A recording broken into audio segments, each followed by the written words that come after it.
Well, first of all, and I'm a little self-conscious. I hope I have enough visuals in here to to capture people's attention.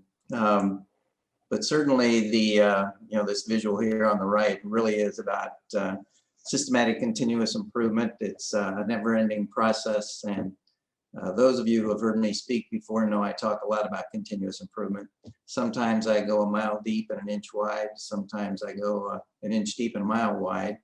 I'm going to try and cover a whole lot of territory here today, go over a number of different items. I'm not going to go deeply on them, but I really want to make sure that you've got a nice laundry list of very effective tools and practices and processes for systematic continuous improvement. So I'm going to start by making a declaration that for me, systematic continuous improvement is the single most vital key to long-term sustainable success.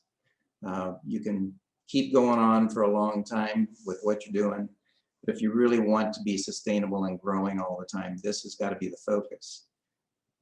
It will have the most direct impact on outcome gains over time, as opposed to what I will call kind of random intermittent improvement that most people engage in. There's a phrase that comes from Jim Collins. Most of you are familiar with it: good is the enemy of great. Well, I've added a little wrinkle on that. I say great is the enemy of better. We have to be thinking about better all the time, because today's great is tomorrow's standard. So we've got to have a way of getting into it, making sure that continuous improvement is systematic and ongoing. We really, speaking of a visual, right, we really have to avoid the Cinderella myth. There is no happily ever after for long-term winners.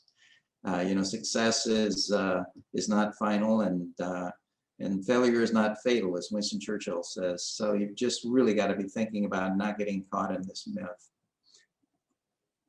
When people do get caught in it and decide they want to make some changes, then they get into another thing that I call the program trap, and they start doing a lot of one-off activities and programs, suggestions, programs, surveys, gym memberships. You can see the list here. There's nothing wrong with most of these things, but by themselves, they will never, ever create the kind of embedded, systematic, continuous improvement that you need in an organization to always be ahead of the crowd. If you really want to avoid that program trap, you've got to make sure that what you're doing is systemic, it's substantive, it's sustainable, and it's safe for people to participate. These 4 S's are critical if you really want to have a systematic, continuous improvement mechanism in your organization or with the clients that you work with. So one way to make sure that you're focusing on systematic continuous improvement that's sustainable, meets all of those 4 S's, it really requires you focus on the processes, not one-off activities and programs. Make sure you're looking at the day-to-day processes that drive what you do and how you do it. Here's some key things to think about in terms of looking at your processes. First of all, really establish what you're doing from an improvement standpoint as an integrated system. Again, not one-off activities and programs. And this is really key. We are creatures of habit, but we don't want to become slaves to our habits, because bad ones keep us stuck in bad things, and good ones keep us stuck in not being able to make things better than what they were before. So you got to create a habit to break the habit of doing things over and over again the same way, regardless if they're good or bad habits. One thing that's for sure, if you want to make improvement, is you've got to be open, not just open, but treating problems as treasures and foster failing forward. We will learn far more from our errors and mistakes if we treat them as treasures than if we're focusing on trying to make sure that everything's perfect all the time. And then this one is really important. Emphasize the value of small improvements. Again, I know you've heard me speak of this before, but if you focus on the little things, the impact is huge. As I say here, whatever you do every day, however small, has far greater impact than what you do once in a while, however big. There are 2 really wonderful books that make this point: Big Little Breakthroughs and Atomic Habits by James Clear.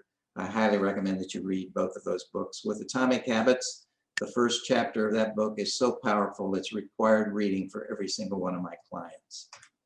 So now let's get into actually some examples of what some systematic continuous improvement processes look like. One, interactive town hall meetings. We're going to talk about that. Huddles and scoreboards, Kanban boards or idea boards, 2-second lean videos, 5S work environment management, demi process management. I've talked about that before. I'm going to touch on it lightly. Pre-active improvement process, a debrief process, and constructive accountability. So I'm going to touch lightly on every single one of these. Typical town hall meeting. We've all been in those things, or at least you've seen them. Somebody gets up, they present some relevant information. They ask if anyone has any questions, and then you listen for crickets, or you hear from the same people every time, right? This is a typical town hall meeting. Now, here's how it works when you're doing it in what I call an interactive town hall meeting. First, you have the presentation of relevant information. Now, instead of saying, do you have any questions? You pose a question for the employees. We just presented something. I want you to discuss this in small groups. And then after the small group has their discussion, you present their response, a 90-second response from each one of those small groups. That way, and you capture your responses on a screen so you can see the patterns. You instruct all of the departments to provide input within 48 hours on the same question. And then you send the report to all employees on key themes and actions. Now you've gotten everybody involved in the conversation. When you do this kind of thing, I guarantee that every single person is going to have a conversation and provide input into that conversation, or into the discussion that's being had. And you're going to have a lot richer feedback and a much more interactive session. It's going to be much more about communication, much more about improvements. Huddles and scoreboards. Teams meet once a week for 30 minutes for the express purpose, not just talking about anything and everything, not updates, for the express purpose of talking about improvement ideas. You get together for 30 minutes. You update the metrics and the KPIs that the team is tracking. You examine the stories behind the numbers, because numbers without stories are pretty meaningless. Next, you really review new and ongoing improvement ideas that people have. You assign offline actions on those improvement ideas. And then last, you acknowledge and celebrate accomplishments and contributions. Do this all in a 30-minute session. It's incredibly rich, very effective, very powerful. You've got some metrics that you want to chart, to the point that Carol was making earlier. Data shown on charts and graphs is much better than numbers. Here's just an annual trend chart, sales trend. Here's a bar chart that allows you to do some comparisons. Here's a pie chart that allows you to show allocation of resources. But use visuals again in these sessions in your huddles and scoreboards. And this is really an effective tool. I call it the improvements tracking form. Whenever somebody submits an idea, you put it in the description column. Second column, you say who it was. You say whether it was accepted, rejected, or under review. Who are the people that are going to be working on it? What's the status and actions to implement or investigate? What's the date that it was submitted? What's the target date for completion? What's the date for implementation? You literally have this up and review where people can see it as you're going through your huddles. It's a very effective tool for staying on track with improvements that you're working on systematically. Here's a Kanban board, real simple. Just Post-it notes. What are some stories? What's going on? What do we want to do about that story? You put Post-it notes in the second column. What's in progress? What's being tested? And what's done? Sometimes Kanban boards are even as simple as just 3 columns. What are the things you're to do? What are the things you're doing? And what's being done? Again, very, very visual. And it keeps the ideas in front of people about what is it that we're working on to make improvements. This is something that has become quite popular. I'm trying to remember the name of the guy. I think his name is Akers. He's written a book called 2-Second Lean to really take what can be a very daunting kind of process and turn it into something fairly simple. One of my clients in a manufacturing environment, has used this, and they have stories that are literally shot by the employees using their own phone cameras, very fast and easy to produce. They're only 30 to 90 seconds long. We really emphasize very small gains that people are doing. And here's the main thing we tell folks: focus on fixing things that bug you. Fix what bugs you. And it's a very immediate posting on the screen for all employees to see, and there is no supervisory review or approval. It's very fast. Anybody can put it in there, and people just love doing it. It's a very simple and effective and easy way for people to talk about little improvements that they're making every day. Many of you are probably familiar with 5S. It's a workplace environment management system. And it's a whole lot more than what a lot of people think, which is just cleaning up your mess. And it's these 5 steps to create and maintain an intuitive workspace. The sort, keep only necessary items in the workplace. Set in order, arrange items to promote an efficient workflow. Shine, which is cleaning the space so it's tidy. Standardize is just to make sure that everything is consistent, and then sustaining is what you do over time. There's a lot more information on 5S. I'm going to take you through a little bit. This is just an example of something really, really simple, right? You want to start doing 5S? Take a look at what your desk drawer looks like on the left. Try and make it look what it's like on the right. Here's another example, 5S in your office. Here's before 5S, here's after 5S. Here it is in the workplace. You got tools and everything all over the darn place. Now you've got the tools hanging, and usually with shadow boxes, shadow lines, so you know exactly what tool goes where. This kind of, here's another way. You literally mark out spaces, and oftentimes you list exactly what are the spaces, what's supposed to go in each one of those spaces. The real focus initially is really on the sort and set in order. If you got a whole bunch of stuff all over the place, the sorting really just starts by labeling the items with tags. And you put one of 4 things on those tags, right?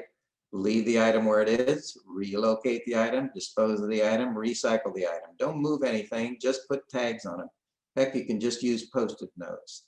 And then once you've done that, you put everything in order. You place the related items together, put frequently used items closer to user, arrange the tools and materials in the order of the use, and then place tools in shadow boxes for visual location. So that's kind of a 5S quick hit, and I urge you to look into it more because it's a highly effective mechanism. Demi, I've talked about this a lot before. In fact, there's a E for E video already in that list of 300 presentations. I'm not going to go into it, but it's so important that I at least wanted to make reference to it. We've got to make sure that we're looking at our processes systematically all the time. You need to document your process, then you need to execute that process, you need to maintain it and improve it continuously. Have a really rich mechanism, and if you really want to look more in depth in that, here's the link to it, and I'm going to be happy to share this PowerPoint with you. But this is the key. Bad processes can turn good people into poor performers. And most of the time when we see problems in performance, it's about the process. It's not because you have incompetent or uncaring people. So this next one is what I call a pre-active improvement process, okay? We've all heard of being proactive, right? Well, I don't really know the difference between being active and proactive, but I do know what pre-active means. Predict, prepare, prevent, preempt, and that's really what we're trying to do. So think pre-active improvement. And typically I do it in areas where there's quality or safety issues that are concerned. Let's just focus in this particular example on safety. So the managers and the supervisors meet weekly to anticipate where safety incidents are most likely to occur. Next week, that is so important. Where is there going to be an accident next week? Now, prior to that weekly meeting, the managers and the supervisors are gathering input from the employees on potential accidents or injuries for next week. You ask your employees, where are we going to have an incident or an accident next week? At the end of the meeting with those managers, one action item is targeted for everyone to focus on next week. And then the managers and the supervisors go out and inform the teams of that safety focus for the upcoming week. and they discuss ways to avoid the potential incidents. Now, one option, again, is to expand the weekly meetings once a month to really look at some of the performance indicators. But the focus on this, it creates a sense of urgency, it creates a sense of focus. And I will tell you, over time, this systematic approach will have a huge impact on safety. Now, you don't do it forever. You do it for 2-3 months, and then see what the impact is, and then you can repeat that process. But this is a whole lot more effective than just putting signs on the wall that says, be safe, or how many days has it been since our last accident? What the heck is that going to do to help people systematically improve the way they're doing things? Now, this one I call the debrief process, and it's very simple. When you get done with a specific project or activity, initiative, whatever you want, you go through these 3 steps. And you say, first of all, I like, and you say, what did you like about it? And that taps into the positive emotions and sets an optimistic tone for building on the strengths and making needed adjustments. Then you say, I wish. Now, allows you to share feelings about problems and shortcomings with supportive intent and productive critique. Then you say, what if? Fosters freedom to imagine potential solutions with openness to input from multiple perspectives. And I'm going to show you a specific example of one that was used by one of my clients. It's an organization, a county organization that works with lots and lots of different agencies that support family and children. And so this one is about their partner agency visit. So after a visit, in the step 1, I like. So what did I like? Well, I like how they followed our outline for what we wanted to cover. I like the way they showed us their performance data. I like how we put them at ease and created an atmosphere of openness. So those are the things that we like and that we want to repeat. Number 2, step 2, I wish. I wish we had more time to learn about the challenges they are facing. I wish they had more clarity about their plans for the future. I wish they had better direction on boosting advocacy in their programs. Okay, so given all that, what if? What if we schedule more time to hear how we can help them with their challenges? What if we do a follow-up session on items that need further discussion? What if we provide some guidelines and examples for future planning? So this is a very effective way to have a very constructive and systematic approach to debrief any particular work, any particular activity or initiative that you're undertaking. Last one I want to talk about is constructive, well, maybe this isn't the last one, we'll see, constructive accountability. This is something that a number of you are probably familiar with. It's typically known as plan, do, check, act. I like to call it plan, do, check, adjust. And the key thing is to make sure that in the planning phase of the cycle, up here at the very top, that you have all of the people who are involved in the planning. You don't just have a supervisor coming up with a plan and sending it down. Then you get together with the group. You have to make sure that you're clear on group goals, that they're clear and credible expectations. Then you execute the do, and then you get to the checkpoint. The key thing is to make sure that in the planning process, you really are clear on the things you're going to check when you get down to the checkpoint. You're looking at the right indicators, the right time, the right actions, the right results. Now, oftentimes when we get down to the checkpoint, this is where we start having what I call the punitive approach to accountability. Why in the hell didn't you get things done, Glenda? Can't we count on you? And so instead of doing that, here's the way that you approach the checkpoint. When there is a performance shortfall, you ask what got in the way instead of why didn't you get it done. This assumes that something got in the way. We know we can trust you to get things done, but something must have gotten in the way. Not why didn't you get it done. Then you examine the correctable causes as a group. Provide support for this individual. See if we can find ways to overcome those things that got in the way. Then you renegotiate, reset commitments, the goals and the expectations. And then this is the key, you determine what additional support is needed. In fact, the question is, okay, Glenda, I'm picking on Glenda today. Okay, Glenda, what kind of support do you need from us or anybody else in order for you to meet your new commitment? Now that tells Glenda 2 things. One is we got your back, you're not alone. And secondly, Glenda, don't show up the next time without letting us know that you got some kind of issue that's getting in the way. So it's a very, very constructive approach to accountability, as opposed to beating up on people for not getting the job done. So then we get, after you go through the checkpoint, then you do the adjust, whatever adjustments are needed, and you continue this cycle. This is often called a virtuous continuous improvement cycle, and it works magnificently if you do it in a disciplined fashion. There's also an implication here, and I have to nod to my friend Karen Hoffman for creating this poster of a phrase that I said many, many years ago, and that it always seems to resonate with people, and it's all about, again, constructive accountability. Always treat people as the source of the solution, not the cause of the problem. Things don't go right all the time. We make mistakes. If you really want people to jump in and do what it is that can be done in order to take responsibility to fix it, make sure that you're treating them as the source of the solution, not the cause of the problem, even if they are the cause of the problem. Otherwise, they get defensive, and nobody in the history of the world has ever done their best work when they're feeling defensive. This last thing I want to share with you is from a book written by Gretchen Rubin, Better Than Before. Habit is a good servant, but a bad master. Really let that sink in. Habit is a good servant, but a bad master. Whatever our habits are, good or bad, if we let ourselves become slaves to those habits, we will never, ever be able to improve.